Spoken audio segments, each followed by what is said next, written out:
विश्वास रखिए, मुश्किल समय कट जाएगा। आपका विश्वास ही आपको विपत्ति से खींच के ले आएगा। आज सुनते हैं ऐसे राजा की कहानी जो निसंतान था। संतान प्राप्ति के लिए बहुत जप तप पूजा करवाई पर कोई फर्क ही नहीं पड़ा। तब किसी ने कहा कि कोई तांत्रिक बाबा है जिनके कर्म कांड से संतान की प्राप्ति हो सकती है।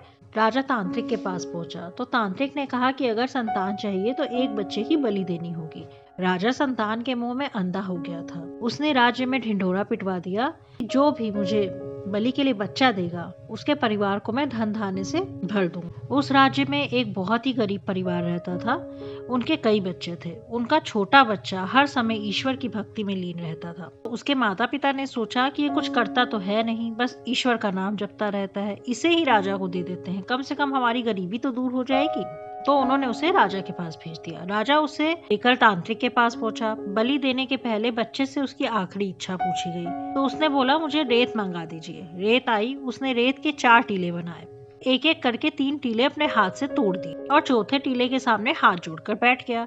सब हैरान थे। तांत्रिक ने सोचा कि ये कोई मुझसे भी बड़ा तंत्र मंत्र तो नहीं कर रहा। बच्चे से पूछा गया कि तुमने टीले बनाए और तोड़ दिए, तुम ये क्या कर रहे हो? तो उसने बोला, पहला टीला मेरे माँ बाप जिन्होंने मुझे जन्म दिया, मेरी जीवन की रक्षा करना उनका फर्ज था, पर उन्होंने मुझे राजा के हाथ भेज दिया। दूसरा टीला मेरे सारे सगे संबंधी, पड़ोसी, रिश्तेदार जिन्हें मेरे माता पिता को गलत करने से रोकना चाहिए था, पर उन्होंने भी कुछ नहीं किया।